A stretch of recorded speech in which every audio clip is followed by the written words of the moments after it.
చివరిగా సార్ మరొక అంశం, మళ్ళీ జగన్ అరెస్ట్ మాటలు, ముహూర్తం ఫిక్స్ అంటూ లీకులు.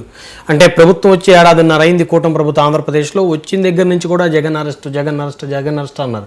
అంటే అసలు అరెస్ట్ అవుతారా అవరా, లేకపోతే ఊరికే జగన్ అరెస్ట్ అనేటువంటిది ఏమో బ్రహ్మనాయుడు అనుండొచ్చు, లేకపోతే బ్రహ్మనాయుడు లాంటి చాలా మంది అనుండొచ్చు. మీరు అమెరికా చైనా ఎన్ని మాట్లాడినా ఈ టాపిక్ ఒకటి మాట్లాడాల్సి తప్పనిసరిగా తెలుగు మీడియాకు ఎందుకో. కానీ నిన్న కొంతమంది అదే పనిగా వోకల్గా ఉండేవాళ్ళు, మీడియాకి సంకేతాలు ఇచ్చేవాళ్ళు హఠాత్తుగా జగన్మోహన్ రెడ్డిని ఈ నెలలో తప్పకుండా అరెస్ట్ చేస్తారు, ఆగస్టులో అట్లాగే అన్నారు. ఆగస్టు అయిపోయి ఇప్పుడు సెప్టెంబర్ వచ్చింది, రేపు వాళ్ళ నాన్న వర్ధంతి, దీనికోసం ఆయన పులివెందులకు పోతారు, అక్కడ అన్ని పర్యటన చేస్తారు అది అంటున్నారు. ఎందుకు లిక్కర్ కుంభకోణంలో కానీ ఇంకో దాంట్లో కానీ ఎవరు జగన్ పేరు చెప్పడం లేదు. కేంద్రం కూడా బలంగా జగన్ మీరు అది ఏదైనా చేయండి మేము తోడుగా ఉంటామని మాట ఇవ్వట్లేదు. సో రిస్క్ చంద్రబాబుకే వదిలేస్తున్నారు వాళ్ళు. తర్వాత కోర్టులో నిలబడుతున్నారు, చంద్రబాబు భుజం మీద తుపాకీ పెట్టి అనేది వాళ్ళకి అది ఉన్నట్టుగా కనిపిస్తుంది.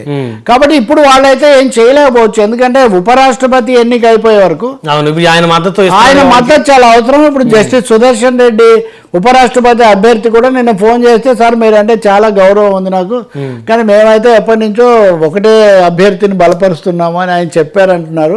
ఇందాక నేను చెప్పా కదా, చంద్రబాబు గారు మోడీ నీడలోనే ఉన్నారు, పవన్ కళ్యాణ్ గారు అసలు సనాతన భజనలోనే ఉన్నారు, జగన్మోహన్ రెడ్డి కూడా దాన్ని మించి ఇప్పుడు అడుగు వేయగలిగిన పరిస్థితి లేదు. సో అందరిని గుప్పిట్లో పెట్టుకున్నాడు మోదీ గారు, అందరినీ ఆయన గుప్పిట్లో పెట్టుకున్నాడు. ఇప్పుడు ఆ ఈక్వేషన్స్ కూడా మారుతున్నాయి. ఇప్పుడు ఆయన అంటున్నాడే ఏది ప్రపంచ కార్మికులారా ఏకం కంటే ఏమైందని పవన్ కళ్యాణ్ ప్రశ్నిస్తున్నాడు. కానీ ఈ సనాతన మోదీ గారు సామ్యవాద చైనా దగ్గరికి వెళ్ళటమేమో సమకాలీన ప్రపంచంలో కనిపిస్తున్న ఒక వాస్తవం. బట్ జగన్ వెంటనే అరెస్ట్ చేయకపోవచ్చు, వీళ్ళు ఊహిస్తున్నట్టుగా ఇప్పటికిప్పుడు చేస్తారని. ఇంతకుముందు నేను కూడా అలా చేస్తారని భావించిన వాడినే, కానీ సమయం తీసుకొని ఆచితూచి కానీ అడుగేయకూడదు, మళ్ళీ ఒక్కసారి అడుగేసాక ఇబ్బంది పడకూడదని చంద్రబాబు జాగ్రత్త పడుతున్నట్టుగా సానుభూతి అది కూడా వస్తుందేమో అని ఇవన్నీ ఉన్నాయి.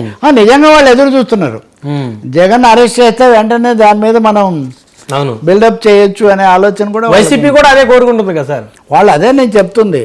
ఇప్పుడు ప్రపంచ రాజకీయాల్లో భారత రాజకీయాల్లో అది ఒక ముఖ్యమైన ఇదే అయిపోయింది. అరెస్ట్ అయిన వల్ల తర్వాత ఎన్నికల్లో మంచి గెట్ అరెస్టెడ్ గెట్ ఎలక్టెడ్ అని, అందులో 2 తెలుగు రాష్ట్రాల్లో ఇది బాగా చాలా ఎక్కువగా ఉంది.